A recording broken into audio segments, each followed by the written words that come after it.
হযরত ঈসা আলাইহিস সালাম খামোশ হয়ে গেল। এই পাথরের ভিতরে এই বৃদ্ধ বয়স্ক মানুষ 400 বছর কিভাবে ইবাদত করতে পারে? এবং সামনে একটা আনার পড়ে আছে, ফল পড়ে আছে। আর ঈসা আলাইহিস সালাম জিজ্ঞাসা করছে, বাবা তোমার সামনে যে আনারটা রয়েছে এই আনারটা কোথা থেকে আসে? ওই সময় বৃদ্ধ বলেছিলেন, ও হযরত ঈসা আলাইহিস সালাম, আমার যখন আহারের খাওয়ার সময় হয়ে যায়, আমার যখন পানাহারের সময় হয়ে যায়, আল্লাহ পাক জান্নাত থেকে বেহেশত থেকে এই ফলখানা আমার কাছে পাঠিয়ে দেয়। হযরত ঈসা আলাইহিস সালাম আর সহ্য না করতে পেরে জমিনের মধ্যে সিজদায় পড়ে কাঁদতে শুরু করলেন। হযরত ঈসা আলাইহিস সালাম মনে মনে ভাবছে যে আল্লাহ, আমার থাকতে হয়তো আমি ভেবেছিলাম আমার থাকতে আরো হয়তো কেউ বুজুর্গ ছিল না, কিন্তু আল্লাহ আজকের আমি সচক্ষে দেখলাম তোমার কুদরত, তোমার কারিশমা। এই পাথরের ভিতরে এই বৃদ্ধ মানুষ 400 বছর ইবাদত করছে। হযরত ঈসা আলাইহিস সালাম সিজদাতে ইবাদত করছেন।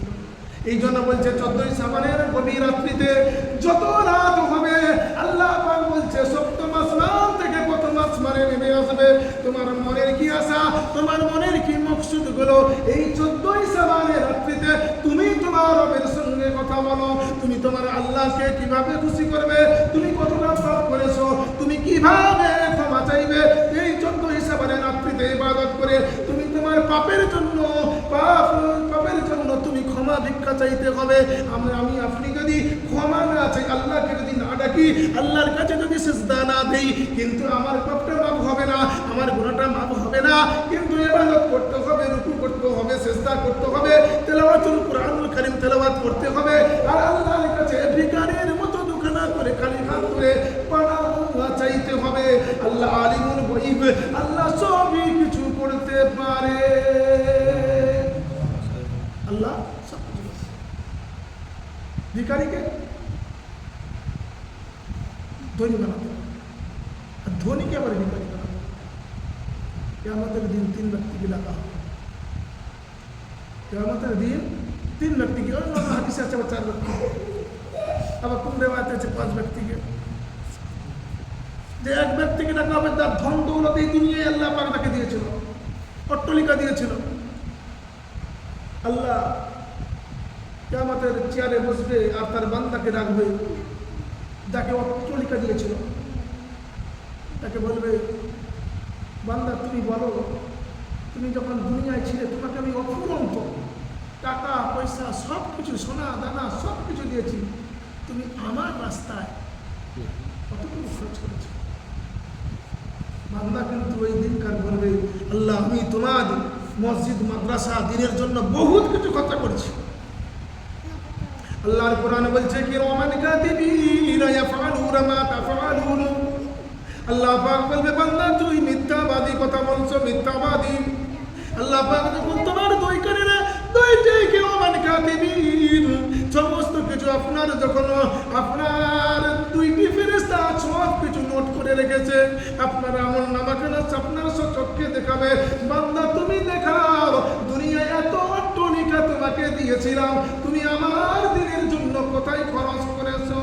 বান্দা নির্জুম হয়ে যাবে, দেখাতে পারবে না। তখন কিরামান কাতিবিন সব যে নোট করা আছে আপনার চোখকে দেখাবে। যখন তুমি প্রমাণ করতে পারবে না, আল্লাহ পাক তখন তার ফেরেশতাকে, আদমের ফেরেশতাকে ডাকবে, ও মালায়েকা ফেরেশতা, ও মালিক ফেরেশতা, দায়ের ঘাটটা ধরে ধরে জাহান্নামের দিকে নিয়ে যাও। কিয়ামতের দিনে আমি আপনি মিথ্যা কথা বলবো। আল্লাহ বলবে, বান্দা তুমি নামাজ পড়েছো? বান্দা বলবে, আল্লাহ অবশ্যই নামাজ পড়েছি, কিন্তু বান্দার তো সব কিছু আমল নামা পিছনে নোট করা আছে। বান্দার আমল নামা সব কিছু কিন্তু নোট করা আছে। আজকের 14 শাবানের রাত্রিতে আমরা হয়তো ইবাদত করার জন্য এসেছি, কিন্তু আমরা এশারের নামাজ হয়তো অনেকে পড়ি, আমরা এশারের নামাজ পড়ি। ওয়াজ শোনা মুস্তাহাব, আর ওয়াক্তের নামাজ ফরজ। কোনটা আগে? ওয়াজ শোনা মুস্তাহাব, ওয়াক্তের নামাজ ফরজ। আল্লাহ পাক কাল কিয়ামতের ময়দানে মাহশরের দিন একটা মানুষকে জিজ্ঞাসা করবে, বান্দা তুমি শোনো, আমি তোমাকে দুনিয়ায় পাঠিয়েছিলাম, নামাজ কায়েম করেছো। বান্দা বলবে আল্লাহ অবশ্যই আমি নামাজ কায়েম করেছি। আপনি তো কোরআনুল কারীমের মধ্যে 82 জায়গায় ঘোষণা করেছেন ওয়া আকিমুস সালাতা ওয়া আতুজ যাকাতা ওয়ারকাউ মা'আর রাকিঈন। আল্লাহ তুমি তো 82 জায়গায় ঘোষণা করেছো আমি নামাজ আদায় করেছি। আল্লাহ পাক বলবে তুমি কেমন রুকু করেছো আমি আল্লাহ আজকের সচক্ষে দেখতে চাই। ও বান্দা তুমি শোনো, তুমি দুনিয়ায় নামাজ পড়েছো, নামাজ কায়েম করেছো, তুমি কিয়ামতের দিন আজকের কেমন ভাবে দুনিয়ায় রুকু করেছো, কেমন সিজদা করেছো আমি আল্লাহ আজকের সচক্ষে দেখতে চাই। বান্দা তুমি নামাজে দণ্ডমান হয়ে যাও। ও ভাইজান সোনা মানিকেরা আমার, ও আমার পর্দার সিদি মা ও বোনেরা, বাস্তব যদি কামেল মুসলমান হয়, হকিকত মুসলমান হয়, নামাজি হয়, তাহলে কিন্তু নামাজের প্রস্তুতি নিয়ে নেবেন, কিন্তু নামাজ পড়তে কষ্ট হবে না। আর যদি এই ঈদের নামাজ পড়ে আর অপর ঈদের নামাজ পড়ে কোনোদিন নামাজ আদায় করেনি, তার জন্য আমার আল্লাহ পাক রুক বড় জোর তাহার বড় জোর কানে উলাটা দেবে, তাহারিমা বাঁধবে, কিন্তু রুকুতে যখন যাবে আমার আল্লাহ পাক ঘাট থেকে নিয়ে কোমর পর্যন্ত তক্তা বানিয়ে দেবে। রুকু করতে পারবে না, সিজদা করতে পারবে না, ওই সময় খাড়া হয়ে দাঁড়িয়ে থাকবে। আমার আল্লাহ পাক বলবে বান্দা তুমি নামাজ আদায় করেছো, কেমন নামাজ আদায় করেছো আমাকে দেখাও। কিন্তু বান্দা তো ভাবতে পারবে না দুনিয়ায় তো নামাজ আদায় করেনি, কিন্তু এক ওয়াক্তের নামাজে আসেনি, জুম্মার নামাজ আদায় করেনি, কিন্তু আমার আল্লাহ পাক এখান থেকে নিয়ে কোমর পর্যন্ত তক্তা বানিয়ে দেবে। রুকু করতে পারবে না, সিজদা করতে পারবে না, বৈঠকখানায় তাসহুদে পড়তে বসতে পারবে না। ও সোনা মালিকেরা আমার, কিয়ামতের দিন ওই রকম মিথ্যা কথা যখন বলবে আমার মালাইকা ফেরেশতাকে আমার আল্লাহ ডাকবে, ও মালাইকা ফেরেশতা আমার লোহার জিনজিরি খানা নিয়ে এর গলায় দিয়ে টানতে টানতে টানতে জাহান্নামের দিকে নিয়ে যাবে। ও সোনা মালিকেরা আমার, আল্লাহ পাক বলছে এক ওয়াক্তের নামাজ যদি আমি ইচ্ছা কিন্তু যদি কাজা করে দেন 88 লক্ষ বছর তোকে জ্বলতে হবে। আজকের ওয়াজ শুনছি কিন্তু এশারের নামাজ কিন্তু আদায় করিনি, কি হবে? কি হবে একটু তো ভাবুন, একটু তো শ্রী আল্লাহুম্মা সাল্লি আলা সাইয়্যিদিনা ওয়া আলা আলি সাইয়্যিদিনা।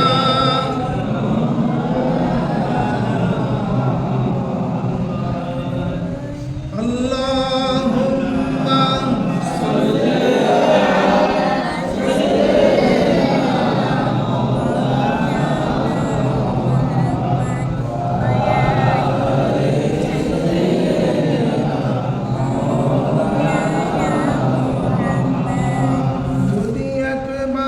দেখিতে পেতাম সোনার মদিনায়, যদি একবার দেখিতে পেতাম সোনার মদিনায়, জীবন আমার ধন্য হতো দেখে নবীর রওজায়, যদি একবার দেখিতে পেতাম সোনার মদিনায়। আল্লাহুম্মা সাল্লি আলা সাইয়্যিদিনা ওয়া আলা আলি সাইয়্যিদিনা। আবু বকর ওমর ওসমান আলী তারা নবীজির পথে গিয়েছেন চলি, তারা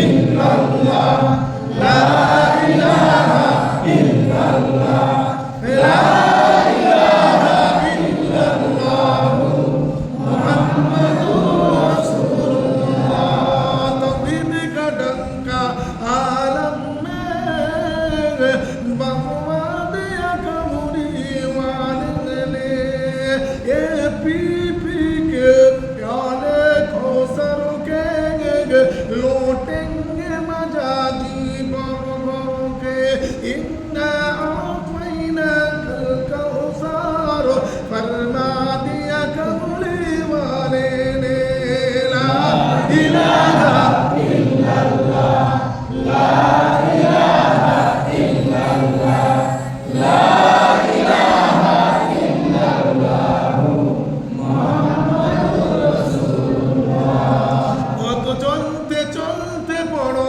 ইল্লাল্লাহ কথা বলতে বলতে পড়ো ইল্লাল্লাহ সকাল বেলায় পড়ো ইল্লাল্লাহ আর সন্ধ্যা বেলায় পড়ো ইল্লাল্লাহ হক লা ইলাহা ইল্লাল্লাহ লা ইলাহা ইল্লাল্লাহ লা ইলাহা ইল্লাল্লাহ মুহাম্মাদুর রাসূলুল্লাহ নৌকা চলে না মাঝি ছাড়া রিস্কা চলে না চলো গো ছাড়া জিকির চলে না মুমিন ছাড়া বদরে লা ইলাহা ইল্লাল্লাহ লা ইলাহা ইল্লাল্লাহ লা ইলাহা ইল্লাল্লাহ মুহাম্মাদুর রাসূলুল্লাহ দিলে মানসারা আরো পড়েন ফেরেশতারা পড়িতে আছেন তারা জোরে লা ইলাহা ইল্লাল্লাহ লা ইলাহা ইল্লাল্লাহ লা ইলাহা ইল্লাল্লাহ মুহাম্মাদুর রাসূলুল্লাহ কলেমা সঙ্গের সাথী কলেমা মোরের বাতি কলেমা ছাড়া নাই কোনো গতি কলেমা পড়ো দিবারাতি লা ইলাহা ইল্লাল্লাহ লা ইলাহা ইল্লাল্লাহ লা ইলাহা ইল্লাল্লাহ মুহাম্মাদুর রাসূলুল্লাহ মাশাআল্লাহ জাযাকাল্লাহ আল্লাহ পাকের কাছে শুকরিয়া এই রাত্রিতে নামাজ সম্পর্কে শুনুন আল্লাহ পাক তার নবীকে জানিয়ে দিচ্ছেন যে এই রাত্রিতে তোমরা নিম্ন স্তরে 12 রাকাত নামাজ পড়ো রাকাত 12 নামাজের নিয়মটা এইরকম হবে নাওয়াইতু আন উসাল্লি লিল্লাহি তাআলা রাকাতে সালাতে লাইলাতুল বারাত নাফাল মুতাওয়াজ্জাহা ইলা জিহতিল কাবাতি শরীফাতে এরকম আপনি নামাজ পড়েন যেরকম আউযুবিল্লাহ বিসমিল্লাহ দোয়া সালাম সূরা ফাতিহা এবার যদি কেউ বেশি করে সূরা ইখলাস মিনিমাম কমপক্ষে আপনার 10 বার এক রাকাত পরের রাকাতে 10 বার 2 রাকাত হয়ে গেল এর পরের রাতে আবার 2 রাকাত হবে 10 বার সূরা ইখলাস দিতে পারেন 50 বার পড়তে পারেন যত বেশি পড়বেন তত বেশি সব আপনার আমল নামে যাবে যত বেশি পড়বেন তত এরকম 2 রাকাত করে 4 রাকাত যখন হয়ে যাবে এবার 4 রাকাত অন্তরে যে দরুদ শরীফ পড়ে দরুদ শরীফ পড়বে 100 বার এবার দরুদ শরীফ 100 বার পড়ার পরে একটু মোনাজাত করবে তার মানে যে দরুদ শরীফ অভাব গোনা যা কিছু তার মনে ব্যাপার এবার দেওয়ার পরে আবার পুনরায় 2 রাকাত করে আবার 2 রাকাত করে 4 রাকাত নামাজ পড়ে সুবহানাল্লাহি ওয়া আলহামদুলিল্লাহি ওয়া লা ইলাহা ইল্লাল্লাহু আল্লাহু আকবার 4 রাকাতের পরে এই দোয়া পড়ে আবার দোয়া পড়ে, এরকম করতে করতে 12 রাকাত নামাজ নিম্ন স্তর। এবার 12 রাকাত নামাজের পরে আপনি যদি বসে বসে বসে বসে যদি 300 বার দরুদ শরীফ পড়তে পারেন, খুবই ভালো। 300 বার। এবার এই দরুদ শরীফটা পড়তে হবে, আল্লাহুম্মা সাল্লি আলা মুহাম্মাদিন নাবিয়্যিল উম্মি ওয়া আলা আলিহি ওয়া আসহাবিহি ওয়া বারিক ওয়া সাল্লিম তাসলিমা।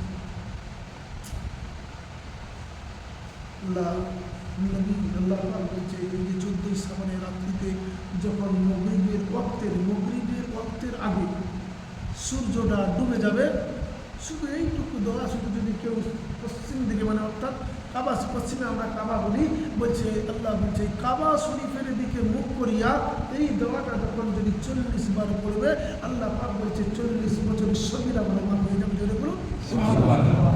দোয়াটা হলো লা হাওলা ওয়ালা কুওয়াতা ইল্লা বিল্লাহ।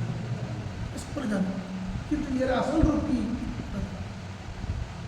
যেমন আজকে জুমার রাত যেই দোয়াটা দরুদ শরীফটা পড়লাম, এই দরুদ শরীফটা যদি আপনি জুমার নামাজের পরে, আসরের ওয়াক্তের পরে আগে, যদি আসরের সময়ও যদি আপনি যদি এই দোয়াটা 80 বার যদি পড়েন, আল্লাহুম্মা সাল্লি আলা মুহাম্মাদিন নাবিয়্যিল উম্মি ওয়া আলা আলিহি ওয়া আসহাবিহি ওয়া বারিক ওয়া সাল্লিম তাসলিমা, 80 বছরের সগীরা গুনাহ মাফ হয়ে যাবে। বলুন সুবহানাল্লাহ। তাহলে পড়তে তো না, আপনি ইবাদত করলে সব হবে, তবে ইবাদতের মশাল্লায় তোমাকে আসতে হবে। তার আগে তুমি যদি কোনোদিন যদি নামাজ না কায়েম করো, কি হবে? নামাজের বর্ণনা দিল, কিয়ামতের দিন যদি বাস্তবে যদি কামের মুসলমান হয়, এই আসলে কি বললাম, একটা হচ্ছে নামের মুসলমান, একটা হচ্ছে কামের মুসলমান। নামধারী মুসলমান, তাদেরকে সাবজেক্ট দিয়েছি 10টা সাবজেক্টে যাবো। নামটা প্রথমে যাচ্ছে যাই হোক না কারণ লাস্টে আছে ময়াকা দন্ত না মান, কিন্তু আমি আপনি মানটাকে ধরতে রাখতে পেরেছি, ধরে রাখতে পারি। কারণ এক হপ্তাহ নামাজ পড়ি, দ্বিতীয় হপ্তাহ নামাজ আমি আপনি দায়ী, এর জন্য দায়ী আমি আপনি। এত বড় বালাখানা করেছি, এই বালাখানাটা একদিন আমার জন্য যদি আমি এর ভিতরে যদি বাস্তব যদি কামিয়াবি হই, কামের মুসলমান হই, এই আমার জন্য একদিন সুপারিশ করবে। আর যদি আমি যদি নামের মুসলমান হই, তাহলে কিন্তু এ আমার জন্য কবর হচ্ছে শান্তির জায়গা, আর না হয় দোজখের একটা গর্ত। কবর হলো শান্তির জায়গা, না হয় একটা নিকৃষ্ট গর্তকের জায়গা। দুটা এই মসজিদ কাজে যত মসজিদ আছে আমার এলাকায়, আমার গ্রামে যতগুলো মসজিদ করেছি, যদি মসজিদ আমার আপনার জন্য একদিন সুপারিশ করবে, যদি আমি তার গর্বে যদি আমি থাকি, আর যদি না থাকি, এ আমার জন্য বদবা করবে। এবারে কোন দিকটা আগাম ওয়াজ আমি আপনি অনেক শুনেছি, কিন্তু বাস্তব কথাগুলো আজকের বলে দেয় বুঝতে হবে। আমি তো মুসলমান, আমার কর্তব্য কি? আমি আমার একটা জায়গায় দাঁড়াবো, আমার মধ্যে থাকবে দাড়ি, আমার মধ্যে থাকবে সুন্নতি লেবাস, আমার মধ্যে থাকবে টুপি। যে কোনো লোক দেখলে বলবে আমার মধ্যে কিছু নেই, দাড়ি নাই, টুপি নেই, পাঞ্জাবি নেই, কিছু নেই, তাহলে আমাকে মুসলমান বলবে। এই জন্য একটু ভাবতে হবে, আমাদের সামনে একটা বিশাল আকারের একটা অন্ধকার আসছে। ওই অন্ধকারে যখন আমি আপনি যখন পড়ে যাব না, ওটা দেখতে পারবে, কেউ পারবে না। যখন এই এলাকায় একটা মাইয়ে ধরে যায়, তারা প্রতিবেশী বন্ধু বান্ধব পর্যন্ত সকলে খুব কাঁদে, এমন কান্না কাঁদে যে লাশ হয়ে যায়, যে মৃত্যুবরণ করে, যে ইন্তেকাল হয়ে যায়, ও বলছে তোরা আমার জন্য কাঁদিস না, তোরা আমার জন্য একটু আমার সুপারিশের জন্য একটু দোয়া দাবি কর।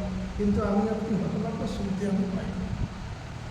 কিন্তু শেষ গোসলখানা দিয়ে যখন কাফনখানা পরে দিয়ে যখন আমরা কাঁধে করে নিয়ে যাই, তখন মায়ের চিন্তা করে আর ভাবে হয়তো আমার পাড়া প্রতিবেশী, আমার আত্মীয় স্বজন, আমার বন্ধু বান্ধব, এরাই হয়তো আমার সকলে আমার সঙ্গে যাবে। কিন্তু কবরের মধ্যে খাটিয়াখানা পশ্চিম ধারে রেখে দিয়ে দুইজন ব্যক্তি কবরের মধ্যে নেমে গেল আর বলছে বিসমিল্লাহি ফি সাবিলিল্লাহ ওয়া আলা মিল্লাতি রাসূলুল্লাহ বলে যখন ওই মৃত ব্যক্তিকে শুইয়ে দেওয়া হলো।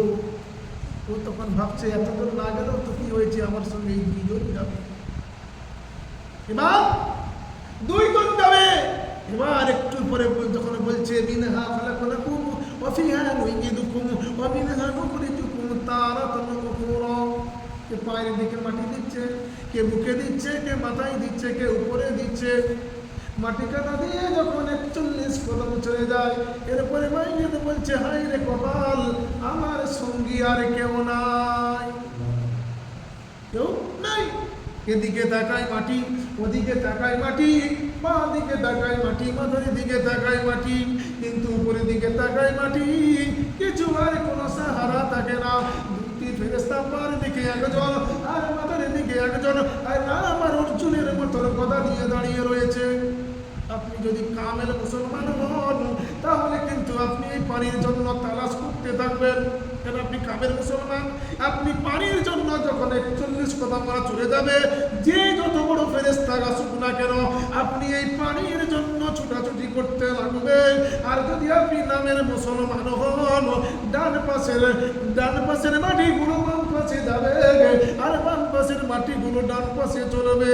কিন্তু এমন ভাবে ময়দান পেশার মতো আপনাকে পেছবে। আমার আল্লাহ পাক বলছে, যারা ফজরের ওয়াক্তের নামাজ ইচ্ছাকৃতভাবে কাজা করে ফজরের নামাজ আদায় করতে আসেনি, কিয়ামতের দিন আমার আল্লাহ পাক ওই মানুষগুলোকে মাথায় তাদের আঘাত করতে থাকবে। যারা ফজরের নামাজ আদায় করে না, আরামের বিছানায় ঘুমিয়ে থাকে, কিয়ামতের দিন ওদের মাথায় এমন ফেরেশতারা ডান্ডা মারবে, ওদের মাথার মগজগুলো চূর্ণ বিচূর্ণ হয়ে যাবে। আমার আল্লাহ পাক বলবে, আমার ওদেরকে একত্রিত করবে, আমার কিন্তু আমার পুনরায় আঘাত করতে থাকবে। ও ভাইজান সোনা মানিকেরাই আমার, এটা হলো ফাতনা ফাসাদের দুনিয়ায়। কিন্তু আপনি তো একটু ভাবুন, আমি আমার পরিবারের জন্য লোহার চামচে কিন্তু খানা দিচ্ছি, আর এসি রুমতে ঘুমোতে দিচ্ছি, কিন্তু ওর হায়াতটা 50 বছর।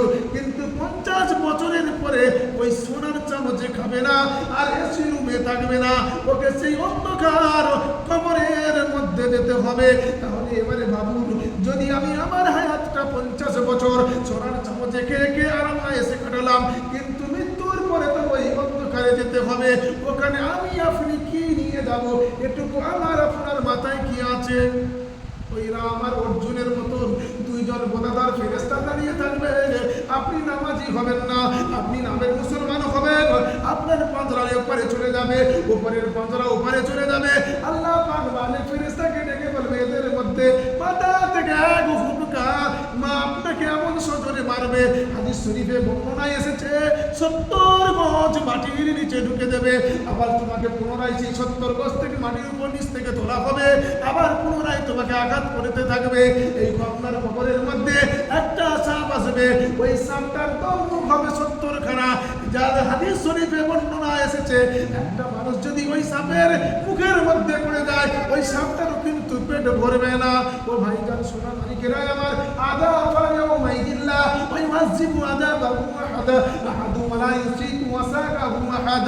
আপনি এত আযাব সহ্য করবেন, আর যদি আপনি দুনিয়ায় যদি ঈমানদার হন, কামেল মুসলমান হন, আল্লাহর নবী বলছে, মা কুনতা তাকুলু হারাদানির মুহাম্মাদিন সাল্লাল্লাহু তাআলা আলাইহি ওয়াসাল্লাম, যদি আপনি দিনদার হন, আপনি কামেল মুসলমান হন, আপনি শরীয়তকে সামনে রাখেন, আপনি যদি দিনদার হন, আল্লাহ রাসূল বলছেন, যদি আমার আশিকি উম্মত হয়, আমার নবী বলছে, আমি কবরে ওর সওয়াল জবাবটা আমি রাসূলুল্লাহ দিয়ে দেব।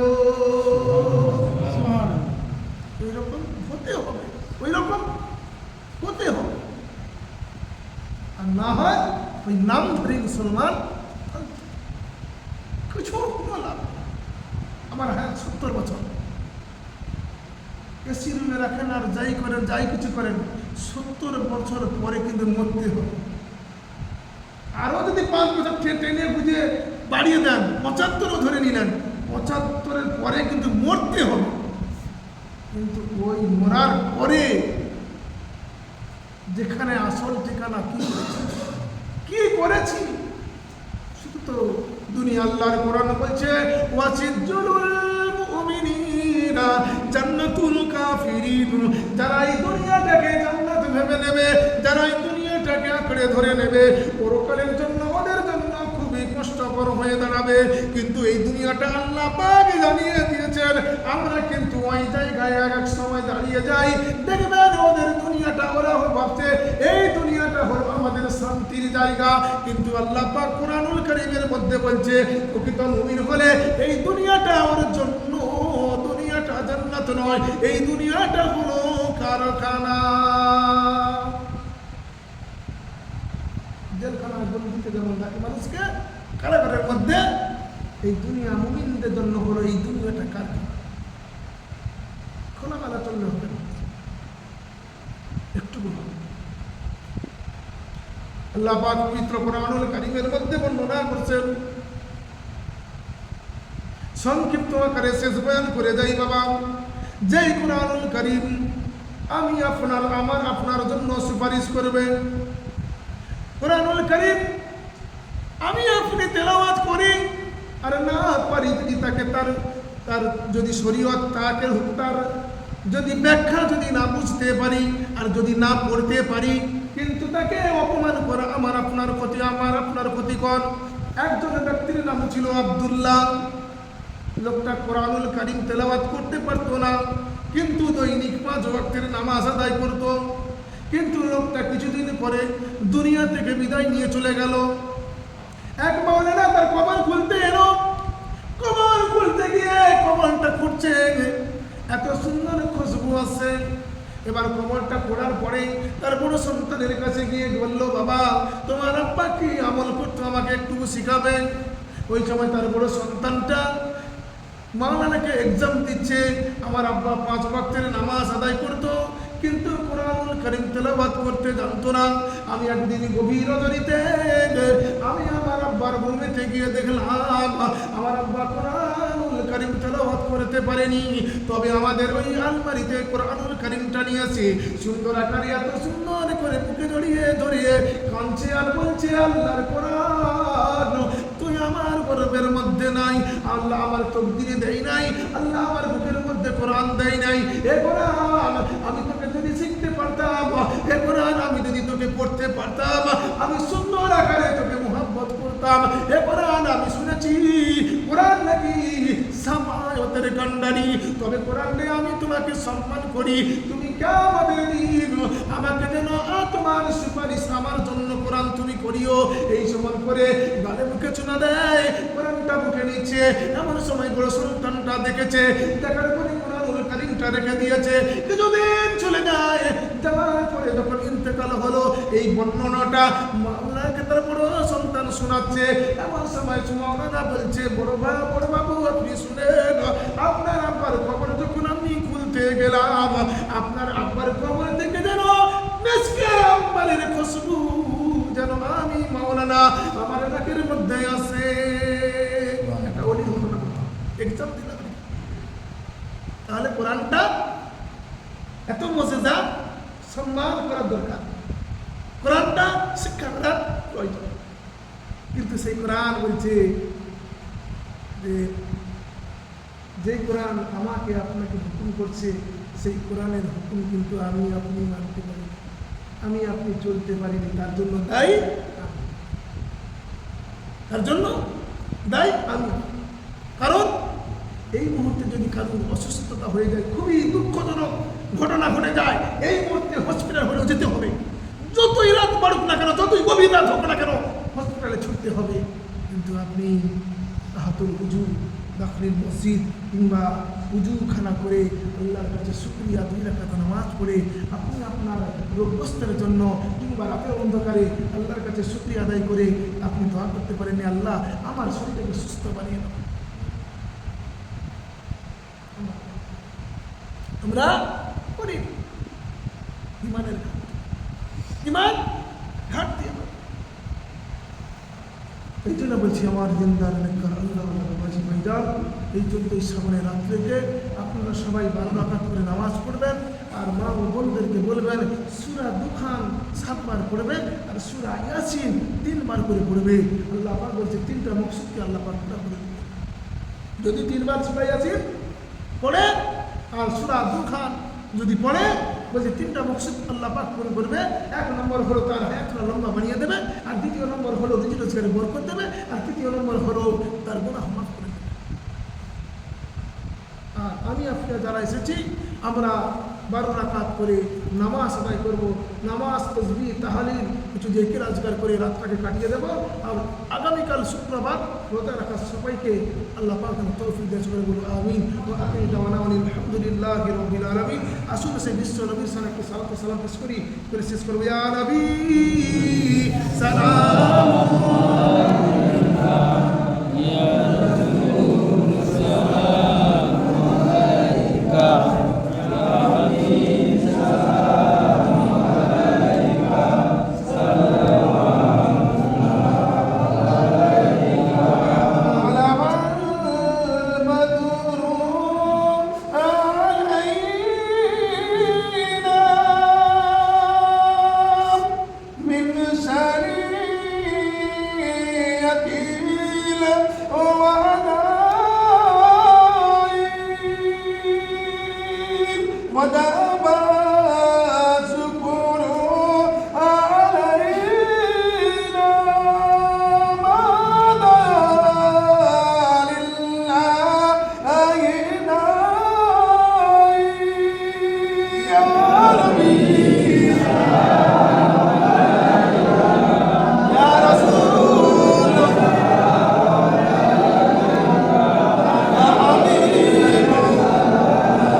ولا تجعلنا في قلوبنا غلا للذين آمنوا ربنا إنك رؤوف رحيم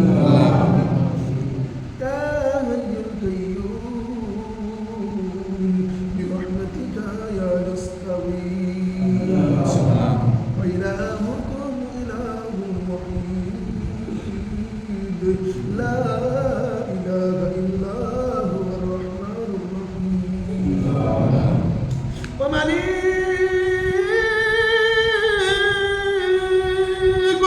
এই 14 সবারে রাত্রিতে মারিব তোমার দরবারে ভিক্ষু করে নাই দুখানা করে খালি হাত তুলেছি আল্লাহ আমি নকুল গুনাহগার শিয়ার কদ সরনা লাইক মাফি তাবি বান্দা মালিক গুনার বোঝা মাথায় করে লইয়া তোমার সহি দরবারের দিকে হাত তুলেছি আল্লাহ খাস করে মেহেরবানি করে আল্লাহ জীবনের সমস্ত গুনাহগুলো মাফ করে দাও মালিক তুমি যদি মাফ যদি না করো আল্লাহ বান্দা যাবে আর কার কাছে তোমার নাম তো মুরহিব তোমার নাম সামিউল বসীর তোমার নাম হুয়াল হাইয়ুল কাইয়ুম আল্লাহ পাক এই শ্রাবণের ওসিলায় আল্লাহ আমাদের সকলের तमाम জিন্দেগীর গুনাহগুলো মাফ করে দাও আল্লাহ তুমি যদি মাফ করো আল্লাহ আল্লাহ আমাদের গুনাহের দিকে না তাকিয়ে মায়া করে মাফুদ জীবনের গুনাহগুলো মাফ করে দাও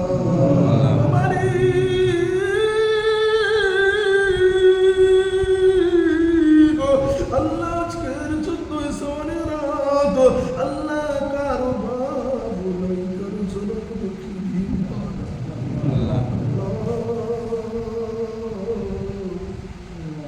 আর পিতা মাতার কবরটা জান্নাতের মাকাম বানিয়ে দেবে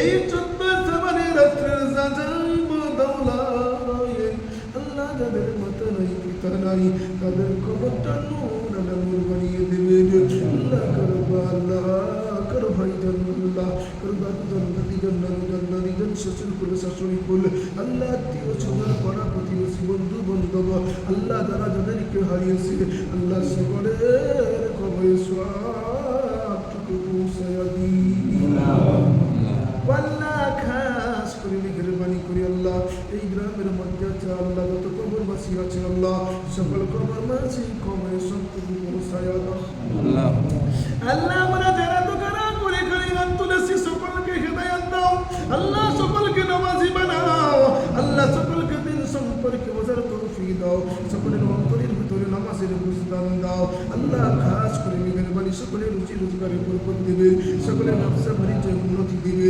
আল্লাহ সকলকে সকলের হালাল উপার্জন করার তৌফিক দিবে ও আল্লাহ খাস করে মেহেরবানি করে আল্লাহ ঈমান আমাল গুলো আল্লাহ দ্বীন সম্পর্কে বোঝার তৌফিক দিবে আল্লাহ মৌতের সময় কিছু নেক আমল করে নিয়ে কবরে যাওয়ার তৌফিক দিবে কবরে যাওয়ার পূর্বে আল্লাহ কিছু আমল করার তৌফিক দিবে আল্লাহ মৌতের সময় জমানে নফলে নসিব করবে আল্লাহ মৃত্যুর পরে ভয়ানক অন্ধকারে হবে কঠিন কবর আল্লাহ সেই কঠিন কবরে কিছু নেক আমল নিয়ে যাওয়ার তৌফিক দিবেন আল্লাহ একমাত্র তোমার কাছে তোমার সাহারা কিছু ছাড়া হয় না আল্লাহ আল্লাহ তুমি সবই কিছু করতে পারো তুমি আলিমুল গায়ব আল্লাহ যদি কারো কবরে আযাবে গ্রেফতার হয়ে রয় আল্লাহ এই 14 সওয়ারের রাত্রির ওসিলায় আযাবে কবরটা নাসাতান করে দাও আল্লাহ আমার বান্দা নসিব মা বোনের হাত উঠিয়েছে আল্লাহ তোমার বান্দির হাতগুলোকে কবুল করে নাও আল্লাহ তোমাকে কবুল করে নাও আল্লাহ তারা কোরআনুল কারীম তেলাওয়াত করেছে আল্লাহ তাদের কোরআনুল কারীম তেলাওয়াতকে কবুল করে নাও আল্লাহ কোরআনের জাযা বাদাওলা দুনিয়া ও আখিরাতে দিও মালিক আল্লাহ আমরা তোমার বান্দা বান্দিরা কি আশায় তোমার কাছে খালি হাত তুলেছে আল্লাহ তুমি অন্তর আমি অন্তরের খবর রাখলে ওলা মালিক আল্লাহ সকলের মনের নেক মকসুদগুলো পুরা করে দেবে। আল্লাহ যা কিছু চাইলাম আর এই 14 সবাই রাত্রে ইবাদত করার তৌফিক দেবেন। আল্লাহ সকলকে রোজা রাখার তৌফিক দেবেন। আল্লাহ বেশি বেশি করে দরুদ শরীফ পেশ করার তৌফিক দেবেন। আল্লাহ এই মাতৃত্ব শ্রাবণ মাসে আল্লাহ আমাদের সকলকে রোজা রাখার তৌফিক দেবেন। আল্লাহ যা কিছু চাইলাম আপনার হাবিবের ওসিলা করে আল্লাহ কবুল আর মঞ্জুর করে দেবেন। লা তাখনাতু বিরহমাতিল্লাহ ইন্নাল্লাহ ইয়াগফিরু যুনুবা জামিআহা ইন্নাহু হুয়াল গফুরুর রহিম। সুবহানা রাব্বিকা রাব্বিল ইজ্জাতি আম্মা ইয়াসিফুন ওয়া সালামুন আলাল মুরসালিন ওয়ালহামদুলিল্লাহি রাব্বিল আলামিন। আখিরি কালিমা ইনদাল মাউতি লা ইলাহা ইল্লাল্লাহ মুহাম্মাদুর রাসূলুল্লাহ। আসসালামু আলাইকুম ওয়া রাহমাতুল্লাহ।